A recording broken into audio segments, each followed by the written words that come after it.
Est-ce qu'il fait vraiment chaud? Pour moi, il ne fait pas chaud. J'ai un gros glaçon sur la tête. Canicule.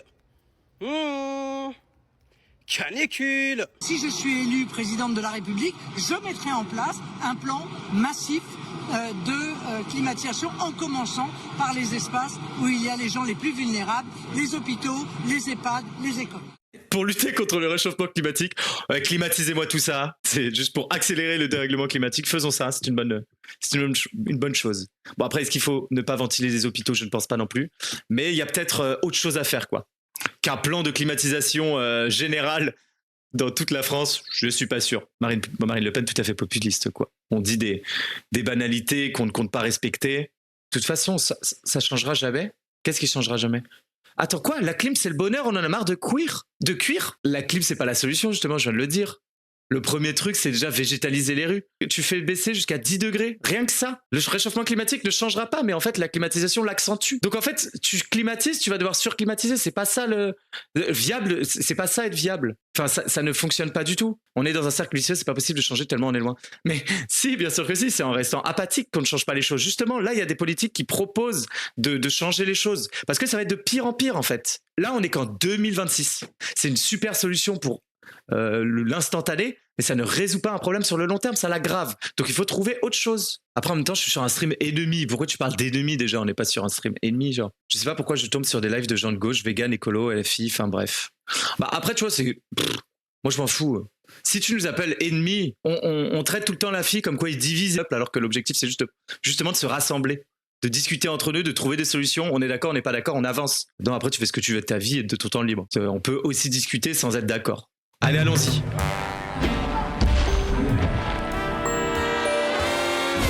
Sans problème. Bonjour, bienvenue dans Rhinocéros. Aujourd'hui, on va parler de la petite vague de chaleur là qu'on a encaissée. Hein, c'était violent quand même. Oui, surtout qu'on n'était pas prêt, c'est arrivé très tôt, très vite, et puis il y a eu des morts. On n'a pas vraiment de bilan complet. On ne sait pas combien cette canicule surprenante et précoce a tué de vieux, de jeunes, de personnes malades. Ce qu'on sait, c'est que pour faire effet, par exemple, la canicule de 2003, c'était 15 000 morts, voire même 20 000 sur tout l'été. Voilà.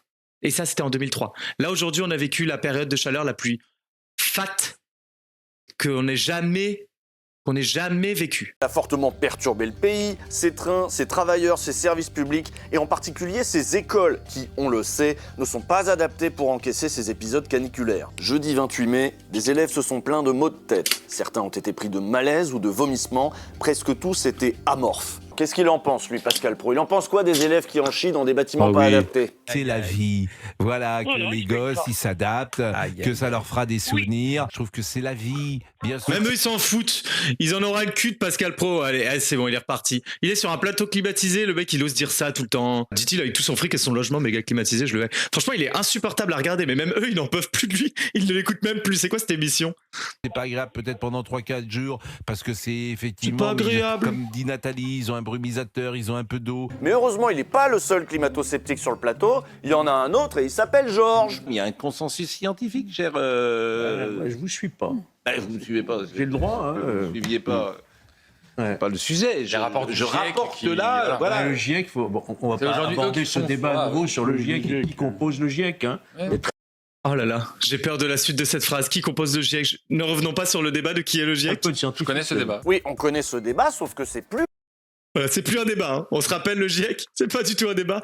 Le GIEC, c'est juste des scientifiques basés qui disent depuis des années que ça va tourner mal. Spoiler alert, on est en 2026, ça tourne mal. Je ne sais pas quel intérêt il a dans la vie, dans l'humanité. En fait, il n'y a plus que sur CNews qu'on continue à débattre sur la réalité du réchauffement climatique. Il fallait avoir lu Libération qui avait fait sa une sur Pascal Praud le 29 mai pour comprendre les enjeux de ce petit manège. Ah oui, CNews souffle pour la le fouet et le première froid. fois en C'est ça que tu 2024, disais, Cribou. la chaîne a écopé d'une amende de 20 000 € de la part de l'Arcom pour des propos relevant de la désinformation climatique. C'est tellement chiant quand tu vois l'Arcom qui fait des trucs une fois et à côté on voit tous les jours des trucs immondes qui sont balancés et tu les vois toujours un peu mous. Et du coup quand tu reprends un peu sport, tu dis ah mais il y a eu une condamnation, peut-être qu'ils vont changer maintenant. La météo, ça va, ça vient. Il y a le réchauffement climatique, mais ça durera ce que ça durera. Ça m'inquiète pas. Alors, si vous pouviez éviter de dire ces bêtises-là, ça m'évite. Plus allumer la gueule que les écolos sur CNews, c'est les jeunes en fait. Oh là là, canicule, arrosage, le nouveau fléau, mais quel enfer. Je sais pas si vous avez vu la vidéo de ce petit d'ailleurs, il a fait gaulerie tout le monde, genre il avait son pistolet à eau et ils ont fait une bataille d'eau avec les flics et il rigolait, les flics jouaient avec lui. Bon, vous avez vu, il fait chaud, il y a des gamins torse nu qui arrosent les gens avec du pistolet à eau ou je sais pas quoi. Les gens rigolent, il n'y a pas mort d'homme, mais calme-toi, les jeunes rigolent, il ne va rien se passer, tu seras mouillé, tu fais 40 degrés, tu seras sec dans 32 secondes. Et pourquoi montrer que des gens de quartier alors qu'il y avait absolument tout le monde dans les rues? Il n'y avait pas que des petits quartiers qui arrosaient les gens, il y avait absolument tout le monde. Et tu vas croiser n'importe quel jeune, même dans n'importe quel parc, ils ont un petit pistolet à eau, ils s'amusent, ils te le balancent dans la gueule à tout le monde. Vas-y, tant pis, t'es sec au bout de 2 minutes. Il n'y a pas besoin de faire un bandeau CNews pour dire un nouveau fléau, pour encore harceler une certaine catégorie de population, quoi. Et ensuite, peut-être, là, ils vont te dire, là, on gaspille l'eau. On gaspille l'eau, regardez ce que font les jeunes de quartier. Ils gaspillent l'eau. Mais enfin, c'est quand même fou. Est-ce qu'on va prendre au sérieux les bouteilles d'eau de destruction massif? Mais oui, c'est complètement fou ce qui se passe là. Une bouteille d'1 litre de cristalline est sauvagement jetée sur un automobiliste français blanc. Quelle horreur! Vous allez voir ce que ça leur inspire, les jeunes, là, avec les pistolets à eau. Ça rend fou, hein. Ça rend fou. Moi, je suis pas un sanguin. Je suis plutôt quelqu'un de calme. En revanche, j'ai des amis qui sont pas très... Ah. T'as le corps d'un poireau, comme moi, genre. Mec, t'es pas un sanguin parce que ton corps ne te le permet pas. Tu es juste une victime, tu vas dire pardon. Toi tu te bats mieux que moi, c'est très bien, moi j'ai des connaissances en chimie que t'as pas, ok? Frappe-moi, je t'empoisonne. C'est lui, on l'a retrouvé, il est là. C'est exactement le même. On ne gaspille pas d'eau pour faire des méga bassines pour arroser les champs de maïs qu'on va exporter à l'étranger, mais ça arroser de l'eau pour survivre à la canicule, ça non. Alors ça non.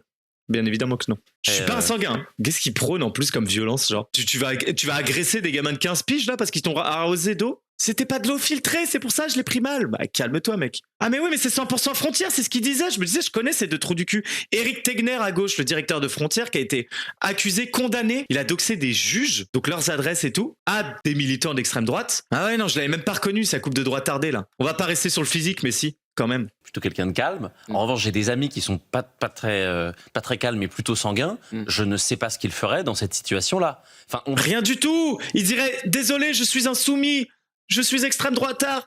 Ma seule puissance politique, c'est de voter à droite, mais je ne peux rien faire d'autre parce que je suis nul et frustré dans ma vie. C'est le lien canicule-délinquance. Ils sont chez eux. Quand on est chez soi, on fait ce qu'on veut. Si vous êtes chez vous, faites ce que vous voulez. Comme ils considèrent être chez eux, ils font ce qu'ils veulent. Et ils sont chez eux d'ailleurs, on peut le rappeler. Et la première partie de la phrase était bonne. Ils se considèrent chez eux, ils le sont. Voilà, aucun souci, voilà. On peut donc passer à la suite. Je voyais un collègue journaliste juste avant l'émission qui a une formule très juste, j'ai trouvé, avec un bon mot, comme on dirait. Il a dit on est passé des Français de souche aux Français de souk. Il a vraiment dit ça, cette énorme merde? Il a vraiment dit ce qu'on vient d'entendre? Français de souche, Français de souk, et il a dit que c'était un bon mot? Ah, mais franchement, mais il me dégoûte. J'espère qu'ils continuent, les droitards comme ça, qu'ils ont l'impression d'avoir le monopole de la pensée, qu'ils pensent être intouchables. Petit à petit, là, ils sont en train de se faire condamner. Ils sont en train de se prendre un downfall, et ils sont trop cons, ils se pensent toujours intouchables. Ça va être très marrant de les voir chuter et se dire, bah enfin... J'ai pas le droit d'être raciste, je comprends pas. C'est une folie de ce sentiment d'impunité. Franchement, ils pourraient pas rester dans leur sous-merde d'appartement, là, bourrés aux allocs. Et voilà, ils jouent avec l'eau des Français. Après, quand l'extrême droite arrive au pouvoir, comme ce qui est arrivé avec le nazisme, il faut changer les lois pour que le racisme devienne légal, la justice n'est pas intouchable. Mais là où il y a aussi un truc qu'il faut prendre en compte, moi je pense qu'on va gagner en 2027. Je suis de plus en plus optimiste vis-à-vis de la situation française. J'ai l'impression que l'extrême droite va atteindre finalement un plafond. Parce que toute la France n'est pas raciste. Et les gens le voient de plus en plus qu'il y a les mauvais et les méchants. Et dans tous les cas, même si Mélenchon est assez diabolisé, et du coup, soit par report de voix, par abstention, Bardella est élu, c'est pas pour autant que c'est la fin. Effectivement, ça va être difficile, c'est pas pour autant qu'il faut pas se battre, ça va être difficile, ça va être encore plus dur, mais il y aura les législatives juste après. Il y aura aussi un backlash social que nous, on pourra faire, je veux dire, dans le sens où en mode, il y aura un backlash des élections présidentielles. La politique, c'est pas juste les élections, c'est ailleurs. Même si, évidemment, là, on vit une époque difficile. Même si jamais il y a Bardella au pouvoir en 2027, ça sera pas fini.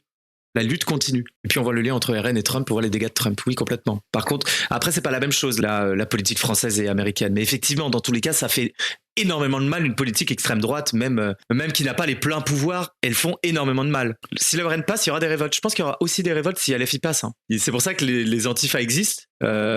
La violence de l'extrême droite, on l'a vu très souvent, les meurtres de l'extrême droite, il faudra faire attention à nous aussi, et il faudra vraiment être unis, et attention à ça, quoi. Attention aussi aux révoltes dans le cas contraire aussi. Voilà mon call. En tout cas, il faut pas croire que la politique c'est juste les élections, mais effectivement celles-ci ont une dimension très très importante. Allez, on va écouter Juliette Briens. On est toujours sur les gamins qui jouent avec l'eau, sauf que là, sur le plateau d'Estelle Denis, on va parler des décès, des C'est Usul à droite.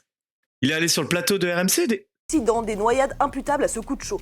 Sauf qu'on sait pas pourquoi, mais la chroniqueuse d'extrême droite, ça l'agace qu'on parle de ces morts. Il y a des drames d'été, il y a des drames d'hiver, il y a même des drames d'automne, figurez-vous. Le problème, c'est qu'en fait, on met pas la loupe et on rentre pas dans cette espèce de décompte malsain des morts comme on a chaque été, parce que c'est le marronnier absolu. Je voulais que je vous dise, les gens se tuent bêtement dans toutes circonstances et en toutes saisons. Mais est-ce qu'on peut vraiment débattre de tout sur ce ton-là et avec des chroniqueurs aussi odieux ou radicaux que Juliette Briens ou Daniel Riolo?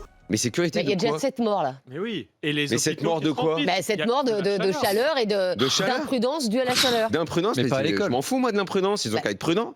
Mais t'imagines que c'est Estelle Denis qui doit te dire tu te calmes, t'es un peu trop de droite. C'est comme quand tu Pascal Pro et te dire calme-toi quand même, tu dis des propos un peu ouf là. Mais si les ados se jettent des ponts dès qu'ils voient un rayon de soleil et qu'ils ont un problème et qu'est-ce qu'ils fassent, moi Bon bah voilà, un tiers des enfants à la 6e ne savent pas nager. C'est énorme quand même, ouais. Et c'est pas les cours de natation à l'école qui aident vu comment ça se déroule. Ma fille est trop mal des sorties piscine. Oui, dans tous les cas, en plus, une piscine, c'est pas savoir nager en piscine, c'est pas savoir nager dans la mer ou dans un courant rapide dans des rivières quoi. Bolloré devant un fleuve où on les pousse pour tester leurs compétences de nage. Allez mon petit stage, tu vas à SOS Méditerranée. Non, même pas SOS Méditerranée du coup. On te fout sur un rafio, on te le perce et hop là. Et tu veux dégager SOS Méditerranée? Et bah tu te démerdes mon frère. Ils font exprès de dire des commentaires horribles juste pour avoir du clic, mais ils le pensent tellement, je trouve, ce genre d'énergumène de merde. Ou alors ils sont devenus la caricature d'eux-mêmes, mais d'oser, il fait chaud, tu ouvres la fenêtre et tu mets un t-shirt. Bah t'es con Daniel, parce que si tu ouvres la fenêtre, il fait encore plus chaud chez toi. Tu ne peux pas l'ouvrir. Genre il balance des trucs horribles, on entend tous les animateurs dire oh bah quand même, mais en fait le mal est fait. Mais bien sûr, dans tous les cas, c'est ça la fenêtre d'Overton. Tu balances des trucs plus horribles. Et ensuite, ça permet d'accepter moins pire, mais du coup d'accepter quand même ce qui était pire qu'avant. Voilà mon image de la fenêtre d'Overton très très rapidement. Et paradoxalement, dans les médias, on invite plutôt des scientifiques pour parler de climat, des météorologues, des économistes, des géographes. Et à chaque fois, ou presque, ces scientifiques nous invitent à politiser le sujet. La géographe vient de sortir un bouquin, Bienvenue en 2055. C'est dingue quand même, on ne parle d'écologie que quand il fait 45 degrés. Hein. Ça fait des années qu'on parle de ça. Partout. Et maintenant seulement, il fait 40 degrés, bon on va inviter un climatologue. Mais quand il va refaire la semaine prochaine 30 degrés, ça sera passé. C'est bon, c'est fini, fin du sujet. On n'en a aucune importance maintenant. C'est juste parce que ça donne un peu de clic, parce que c'est le moment, c'est la petite information du jour, la petite information chaude. Les scientifiques le savent depuis longtemps, à partir du moment où tu rejettes un gaz à effet de serre dans l'atmosphère, et bah ça réchauffe tout le climat. Ils le savent. La chercheuse estime que rendre cet avenir désirable, c'est la condition indispensable pour enclencher l'action globale dont parlait la voix off d'M6, une action qui suppose de grandes politiques publiques. Maintenant, je vous propose d'écouter les questions qu'a choisi de lui poser Léa Salamé. Ah oui. Comment on s'y prépare? Qu'est-ce qu'il faut faire, par exemple, chez nous, à la maison, dans un appartement, pour nous préparer à ces printemps caniculaires? J'avoue, elle est géographe, elle lui pose « Est-ce que j'ai le droit d'ouvrir la fenêtre ?» Voilà. Bon, à quelle heure je dois ouvrir mes volets le matin si le soleil se réveille à 6h29? À quelle heure je dois ouvrir? Je dois ouvrir mon volet. Dites-moi, madame la géographe. Ça fait partie du charme du JT de France 2, les micro-trottoirs à la con, les sujets conso et loisirs. Ils font ça toute l'année, bah là ils ont continué, mais en déclinant le principe, sauce canicule. 3 choses très importantes que vous pouvez faire. La première... Et j'en ajouterai une quatrième. La quatrième étant de voter la fille, de voter à gauche, de voter... Pas les écolos malheureusement parce qu'ils ne servent à rien dans la lutte écologiste, et de les encourager toujours plus à rebalancer dans le discours médiatique des trucs écolos, des propositions, voilà, à en faire un vrai sujet. Ce que les écologistes devraient avoir pour fonction. Si on n'agit pas, c'est que c'est pas encore la catastrophe à nos yeux peut-être. Bah ça, il y a eu 50 000 trucs de théorie, dans tous les cas, on le sait, on ira droit dans le mur. La catastrophe sera toujours plus grande après. Nous, on sera pas les premiers impactés. Enfin, là, on l'est, mais ensuite, il y aura les réfugiés climatiques, des zones qui seront invivables. Donc, il y aura un déplacement de population immense, mais nous, en France, on échappera à ça. Parce que, encore un truc de colonialisme où tu déplaces la misère. Donc, nous, on pourra vivre toujours un peu plus. Donc, dans tous les cas, ça sera pas la catastrophe immédiate pour nous, bien qu'il y ait 15 000 morts il y a eu 15 000 morts en 2003 et que aujourd'hui, tout reste à suggérer que ça sera exactement la même chose, voire pire. En mode, on sait, mais on se rend pas compte, ça peut être Encore pire. Oui, voilà, mais dans tous les cas, ça sera encore pire parce qu'on fera rien. Tant qu'il y a le capitalisme qui est en place, malheureusement, il y aura toujours des intérêts financiers. Imaginons, on est dans une écologie, on fait de l'écologie comme on doit la faire là. Mais une écologie sans sortir du capitalisme. Ok, on met tout en œuvre. On fait, j'y crois pas, mais un capitalisme vert. En fait, rien que ça pourrait les aider même à mieux vivre parce que, ok, tu perds 3 milliards sur le moment, mais en fait, ça sera 3 milliards d'économisés sur la sécurité sociale, sur les assurances, sur énormément de choses en fait. Donc, mettons l'argent tout de suite. Tu mets l'argent tout de suite, ça évite des dépenses plus tard. Tu ne dépenses pas 10 000 euros plutôt pour économiser. Et finalement, 2 ans après, tu vas payer 100 000. C'est exactement ce qui se passe. Il est temps d'aller acheter des trucs. Dans les rayons de ce magasin, un éventail d'accessoires pour se rafraîchir. Waouh, super! Je cherche un matelas pour la piscine. Je ne sais pas si vous avez ça. Tomates, avocats, des produits frais, melon, pastèque, enfin voilà, on va regarder tout ce qui peut permettre de se rafraîchir et de s'hydrater. Globalement, la canicule fait le bonheur de cette grande surface, y compris concernant la vente des ventilateurs. Mais chromé. La clim, est-ce que ça vaut le coup la clim? Mais ils sont tellement insupportables.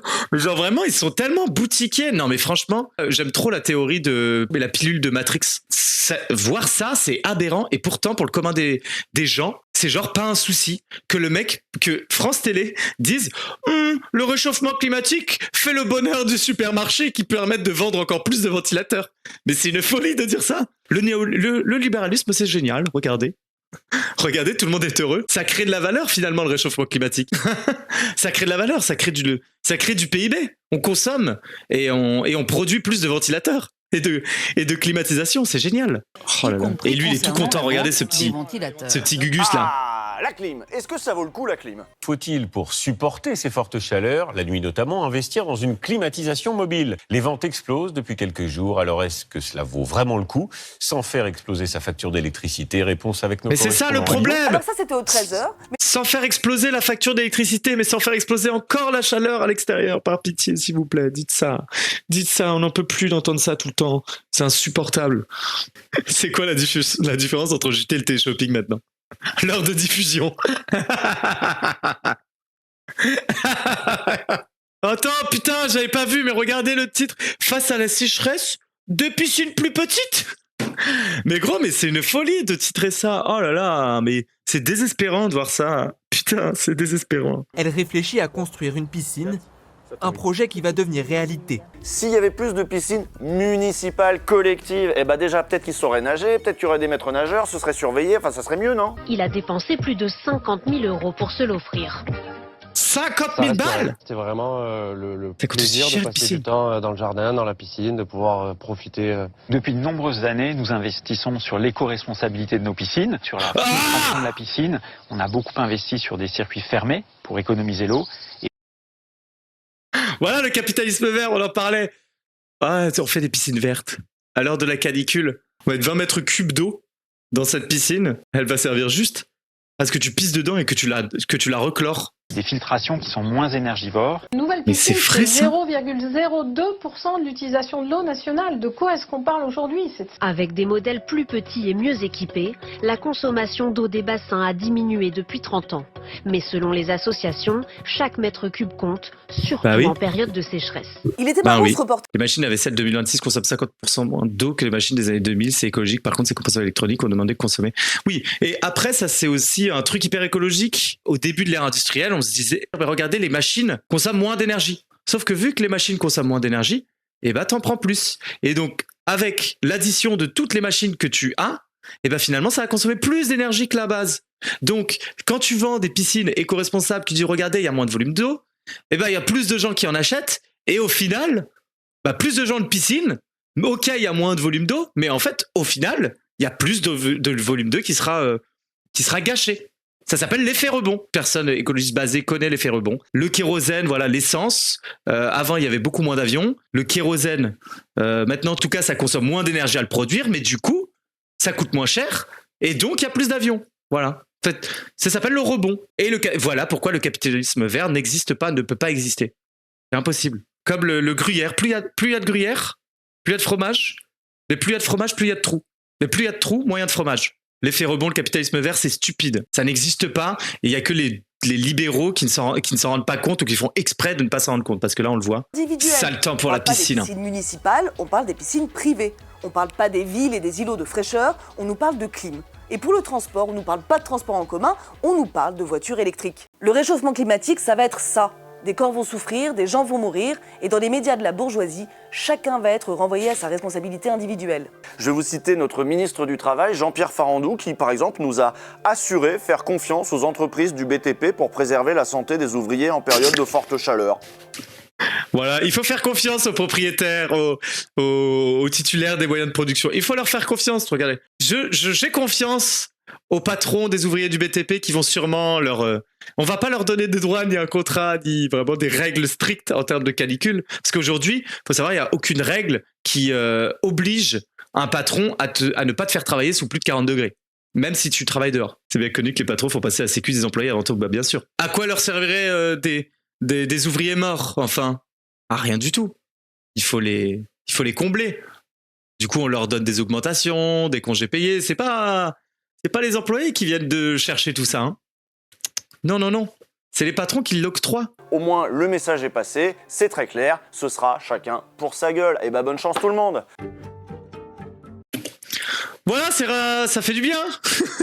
Et si vous n'avez pas vu, il y avait Patrick Martin de la CFDT, non du MEDEF, et qui disait par exemple, parce que là les écologistes avaient proposé de faire 5 jours de congé canicule. Chose peut-être intéressante, pourquoi pas, proposée par la gauche écolo. Patrick Martin a dit non, pas du tout. Il faut que les gens travaillent plus. Nous ne produisons pas assez.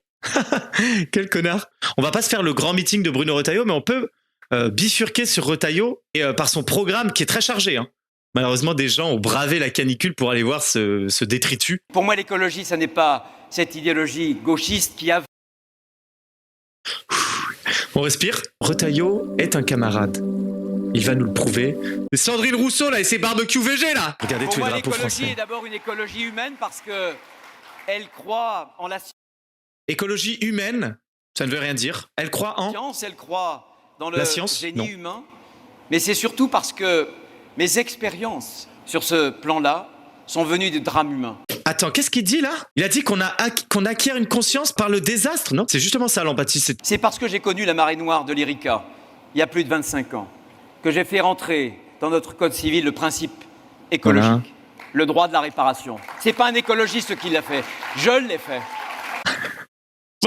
Voilà la mesure de Bruno Retailleau qui a été sénateur, député, énormément de choses, président d'un parti. Voilà ce qu'il a fait il y a 23 ans. Quand en Vendée, donc c'est là d'où il vient effectivement, il a vu ça et il a fait voter une loi. Et du coup il se targue il y a 23 ans d'avoir fait un truc. Bravo, félicitations. On te donne cette médaille écolo. Merci Bruno. Il y a une écologie de droite. On peut rire.